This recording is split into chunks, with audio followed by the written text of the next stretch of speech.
कृपा शक्ति अनेक गुण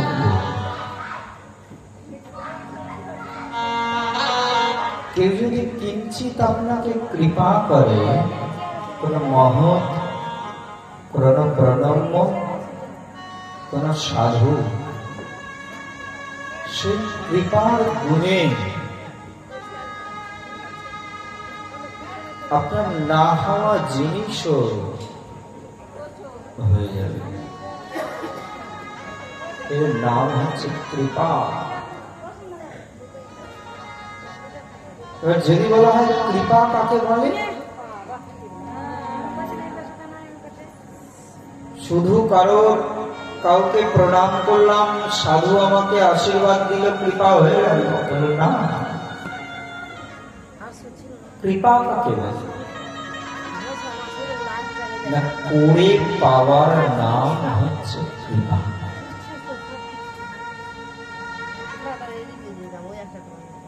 করে পাওয়ার নাম হচ্ছে কৃপা। আপনি যেমন কর্ম করবেন আপনার কৃপা তেমন হবে। এই জন্য ভাগবত বলছেন কর্ম বিপাকে গতানুগতি। কর্ম বিপাকের মধ্যে দিয়ে আমরা চলছি। কত লক্ষ জন্ম পর মনুষ্য জন্ম হয় জানেন? কি পারবেন বলুন তো? 84 লক্ষ জমি পরিভ্রমণ করতে করতে করতে করতে আমাদের মনুষ্য জন্ম হয়। এই জন্য বলছেন পৃথিবীর সর্বশ্রেষ্ঠ জীব হচ্ছে মানুষ। মানুষকে যদি ভাঙা যায় তাহলে যার মন এবং হুঁশ এই দুটো একত্রিত হয়ে যুগ্মভাবে আছে তাকে বলা হয় মানুষ। সবাই মানুষ নয়। মন এবং হুঁশ যার আছে সেই মানুষ। কিন্তু আজকাল তো আর কেউ মানুষ নেই। বাবা মার 2 সন্তান, কিন্তু বাড়ির মধ্যে এখানে পাচ্ছি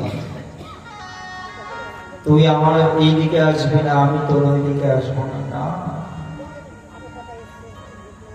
এটা মানুষের মধ্যে নয়। সনাতন ধর্ম আমাদেরকে এই শিক্ষা দেয় না। সনাতন ধর্মের এত শক্তি, এক জায়গাতে কয়েকশো কোটি মানুষকে একভাবে দাঁড় করিয়ে রেখে দিতে পারবে। আপনারা দেখুন, অন্যান্য দিন এখানে এইভাবে বসেন, কিন্তু সনাতন ধর্মের এত শক্তি দেখুন, আপনাকে এখানে বসিয়ে রেখে দিয়েছে। এই জন্য আমাদের প্রত্যেককে ধর্ম সম্বন্ধে জানতে হবে। কেউ যদি ধর্ম সম্বন্ধে জানে তাহলে তার জীবনে বিভাজন হবে না।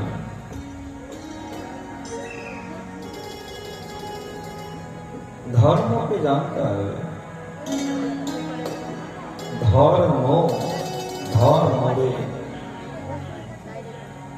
আমাকে ধরতে পারলেই ধর্ম হবে,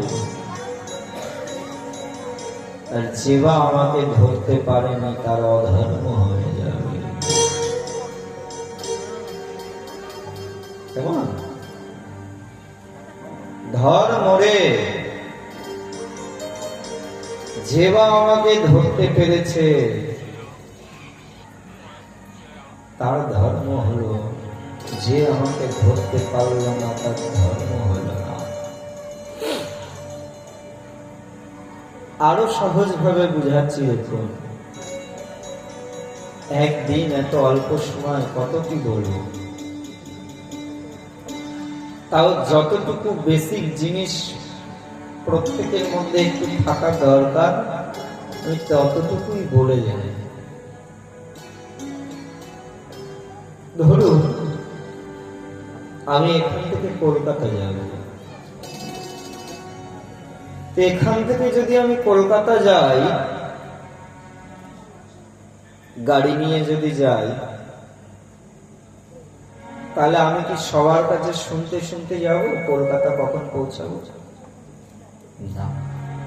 কেন না, কলকাতা যেতে গেলে আমায় কিভাবে যেতে হবে গভর্নমেন্ট আমাদেরকে বুঝিয়ে দিচ্ছে।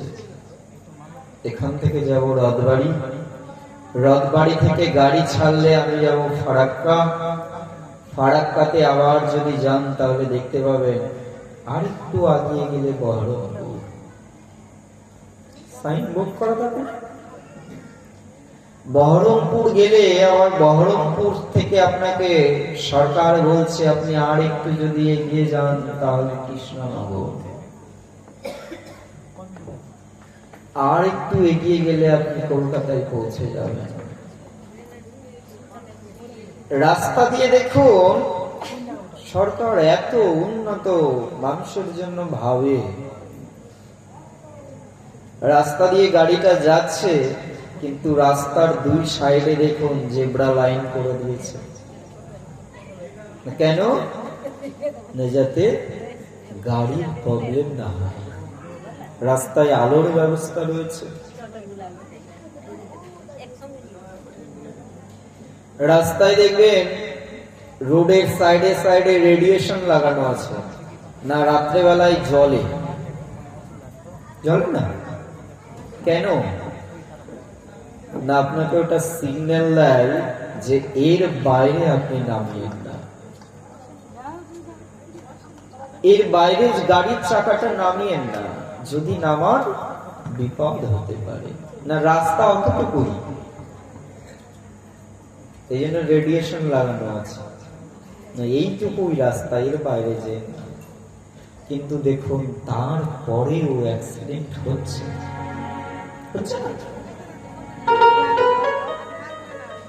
এত কিছু সরকার আমাদের জন্য ভাবছে, কিন্তু দেখুন তারপরেও আমাদের অ্যাক্সিডেন্ট হয়ে যাচ্ছে।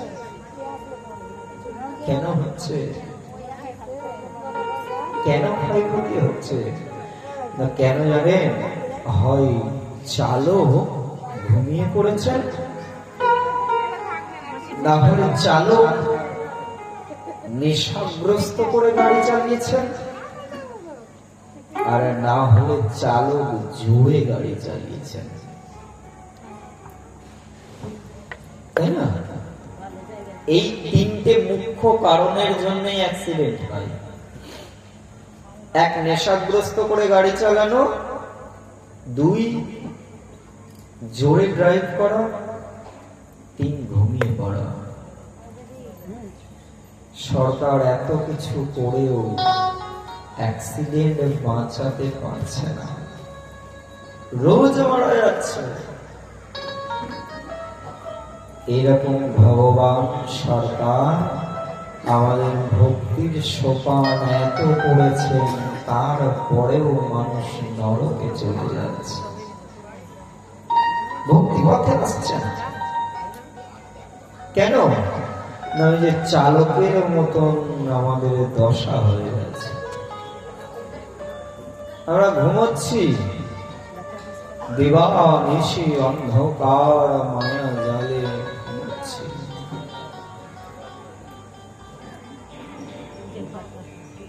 সংসারের মায়ায় আমরা নেশাগ্রস্ত হয়ে গেছি।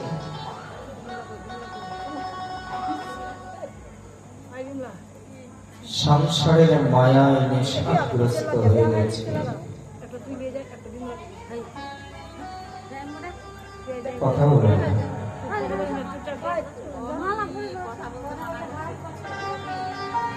এবং এই নেশাগ্রস্তর কারণে আমরা ভগবত চরণ থেকে বিমুখ হয়ে গেছি।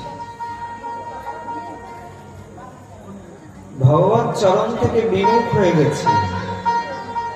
আমাদের মধ্যে ভক্তি নেই, শ্রদ্ধা নেই, জ্ঞান নেই, বৈরাগ্য তো অনেক দূরের কথা।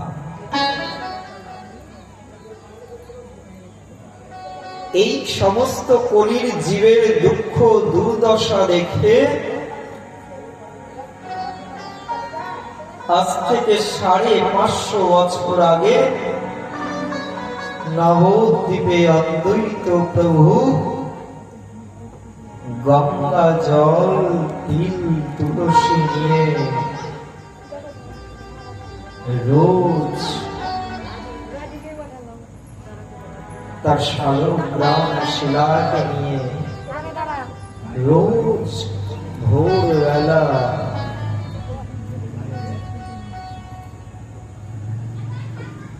সূর্যের অরুণ বালক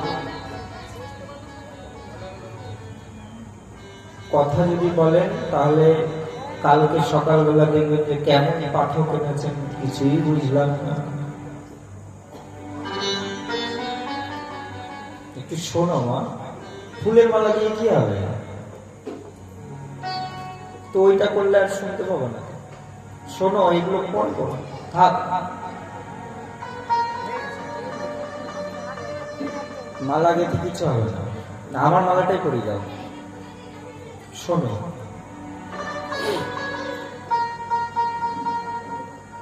এই কলির জীবের দুঃখ দুর্দশা দেখে অদ্বৈত প্রভু রোজ তিল তুলসী গঙ্গা জল নিয়ে সুরধনী গঙ্গায় দাঁড়িয়ে চিৎকার করে ডাকতেন, প্রভু এসো এসো এসো। রোজ হে প্রভু, হে পতিত পাবন, এমন করে চিৎকার করতেন আর হুঙ্কার দিতেন, ক্ষীরোদ সাগরে যেখানে নারায়ণ সদা সর্বদা শয়ন করে আছেন, লক্ষ্মী দেবী প্রভুর চরণ সেবা করছেন, সেই নারায়ণের সিংহাসন পর্যন্ত টলে যেত অদ্বৈত প্রভুর হুঙ্কারে। এমন ভাবে চিৎকার করে প্রভুকে ডাকতেন, ও প্রভু, হে দয়াময়, কৃপা করে এসো, জগৎবাসী ভালো নেই, জগৎবাসী ভালো নেই, কৃপা করে এসো।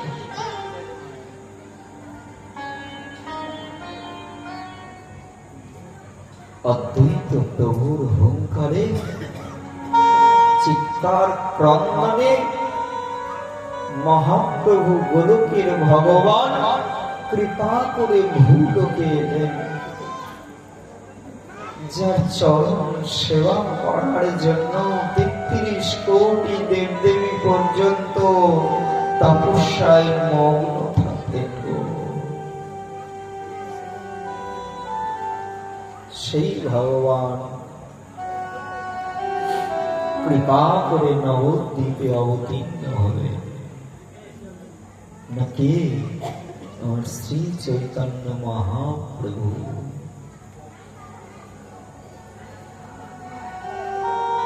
কেন না জগৎবাসী ভালো নেই।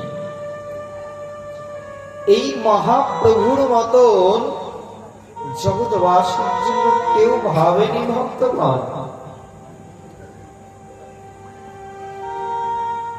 একমাত্র মহাপ্রভুই জীবের জন্য ভেবে গেলেন, মার খেয়ে গেলেন।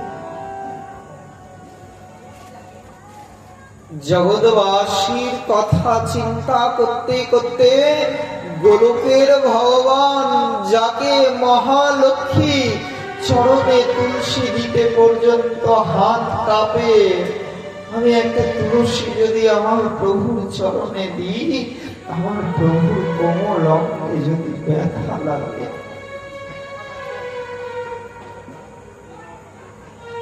আমার প্রভুর চরণে যদি কোমল অঙ্গে ব্যথা লাগে,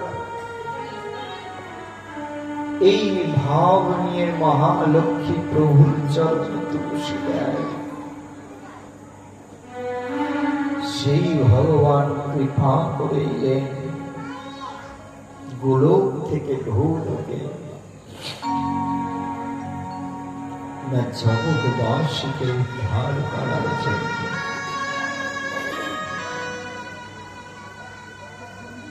কইছন রাধা প্রেমা, কইছন মধুরিমা, কইছন সুখে ভ্রমণ।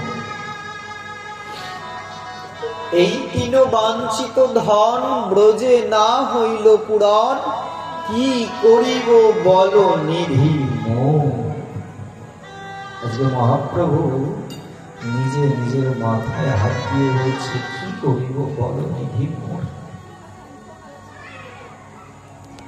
আমরা দেখবেন জীবনে যখন কোনো দুঃখ দুর্দশায় সমস্ত কিছু হতাশগ্রস্ত, তখন আমরা নিজের ভাগ্যকে বলি, আর সাথ দিলে না তুমি। নিজের ভাগ্যকে আমরা দোষারোপ করি। আজকে মহাপ্রভু নিজের ভাগ্যকে দোষারোপ করছে, কি করিব বলো নিধি মন। নিধি শব্দের অর্থ হচ্ছে ভাগ্য। পরিচ্ছন্ন রাধা প্রেমা, কোথায় গেলে আমি রাধা প্রেম পাবো। পরিচ্ছন্ন মধুরিমা, কোথায় গেলে আমি রাধা প্রেমের মধু পাবো। পরিচ্ছন্ন সুখেতে ভ্রমণ, কোথায় গেলে আমি ভ্রমর ভ্রমরীকে পাবো, ভক্তগণকে পাবো। যেন ভ্রমর আর ভ্রমরীর সাথে তুলনা করলেন ভক্তগণকে। কোথায় গেলে আমি ভক্তদের পাবো। কইছন সুখিতে ভ্রমর। এই তিন বাঞ্ছিত ধন, এই তিন বাঞ্ছিত ধন ভগবান যখন গোবিন্দ ছিলেন তখন পূরণ করতে পারেনি। ভগবানেরও আশা পূরণ হয়নি, তো আপনার 4 তলা থেকে 5 তলা, এই গাড়ি থেকে সেই গাড়ি, এই সম্পত্তি থেকে ওই জায়গায় আপনার কি করে হবে। মহাপ্রভু নিজে বলছেন, এই তিন বাঞ্ছিত ধন ব্রজে না হইল পূরণ। ব্রজে মানে বৃন্দাবনে সব হয়েছে, এই 3টা ধন আমার পূরণ হয়নি। কি করিব বল নিধি মোর। ভাগ্যকে দোষারোপ করছে, বলো না কি করিব। এই 3 বাঞ্ছিত ধন পূরণ করার জন্য প্রভু কৃপা করে গোলক থেকে গোলকে অবতীর্ণ হলেন।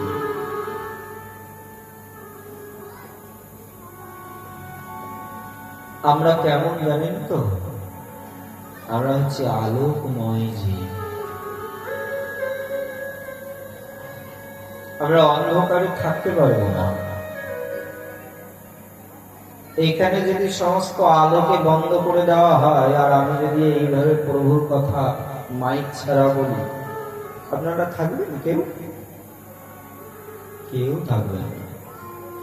আপনারা কেউ কোনোদিনও বাড়িতে অন্ধকার করে থাকেন? আমরা হচ্ছে আলোকময় জীব, আলো ছাড়া আমরা থাকতে পারি না। কিন্তু ভাগবত বলছেন, এই আলো তো আপনার প্রাকৃত জগতের আলো নয়।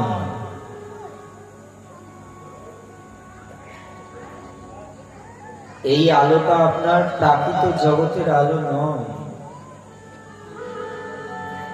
আপনার প্রাকৃত জগৎকে যদি আলোকিত করতে হয়, তাহলে গুরু চরণ আশ্রয় করে গোবিন্দ চরণ ভজন করে যাও। গুরু চরণকে আশ্রয় করে গোবিন্দ চরণকে যে ভজন করে, সেটাই হচ্ছে প্রাকৃত জগতের আলো।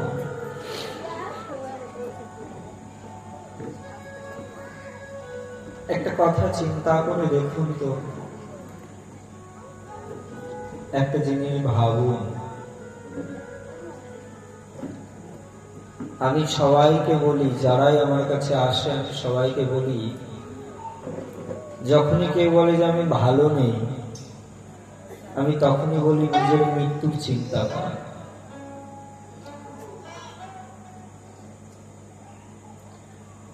রেগেও যায় অনেকে।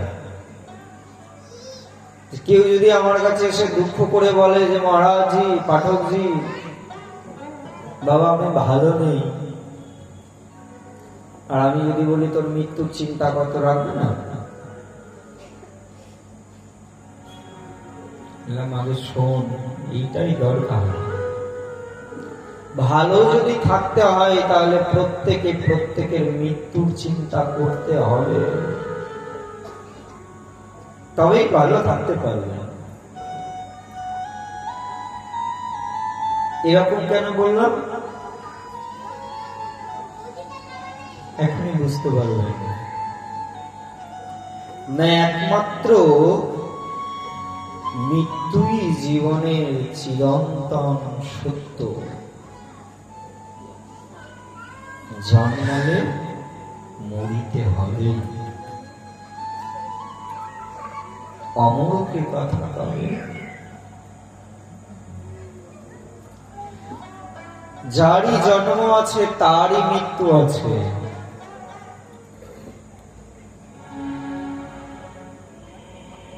এই জন্ম নিয়েছো, এইটাই তোমার জীবনের সব নয়। এখান থেকে গিয়েও তোমাকে আর একটা জায়গায় যেতে হবে, তোমার নিজের সংসারে। এখানে তো শুধু রিলস বানাতে আর সিনেমা করতে এসেছো, যখন শেষ হয়ে যাবে তখন নিজের জায়গাতে চলে যেতে হবে। খাঁচার ভিতর আছে পাখি, কেমনে সে রব।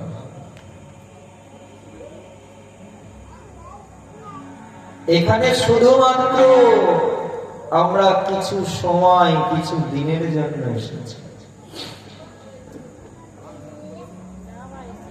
সবাইকে একদিন এখান থেকে চলে যেতে হবে।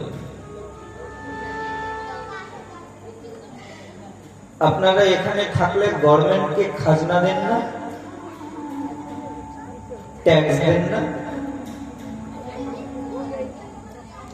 যেটাই করবেন দেখবেন সেটাতেই কর দিতে হয়। এই জন্য মনুষ্য দেহ এত সুন্দর ভগবানের থেকে চেয়ে চেয়ে নিয়েছে, খাজনা দেবেন না, কর দেবেন না? তো ভগবান তো আর অর্থ চায় না, ভগবানের কর হচ্ছে নিজেকে ভক্ত বানিয়ে নেওয়া,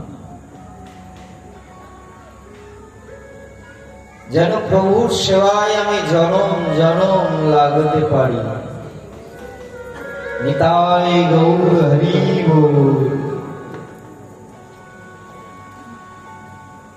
এটাই হচ্ছে কর, এটাই হচ্ছে ভগবানের খাজনা।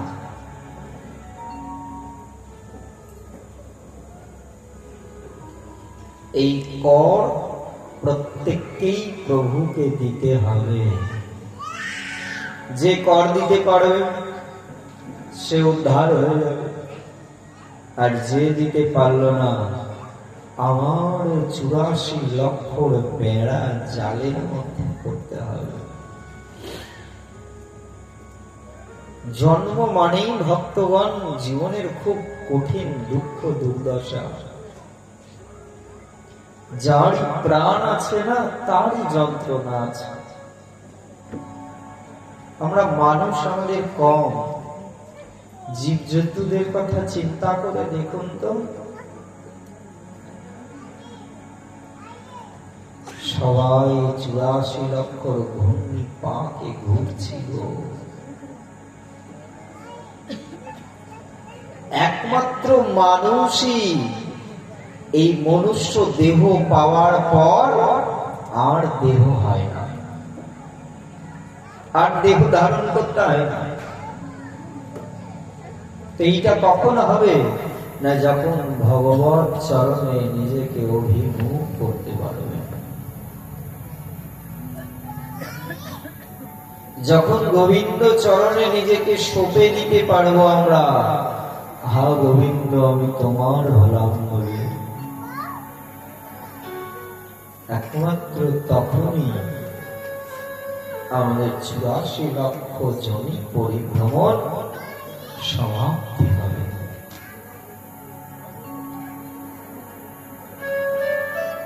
আর জীবের জন্ম মানে জীবের দুঃখ দুর্দশা যন্ত্রণা।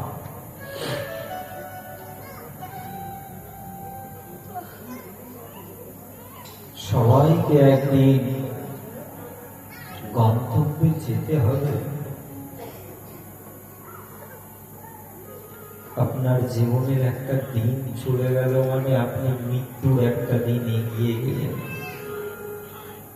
ভেবেছেন কখনো? আপনার জীবন থেকে একটা দিন চলে গেল মানে আপনি মৃত্যুর জন্য একদিন এগিয়ে গেলেন।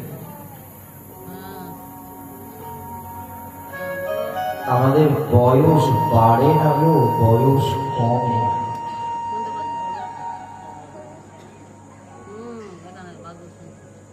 আমাদের বয়স বাড়ে না, বয়স কম হতে হয়। রাধে রাধে। চলো একটি সুন্দর গান, সেই গানটি আপনারা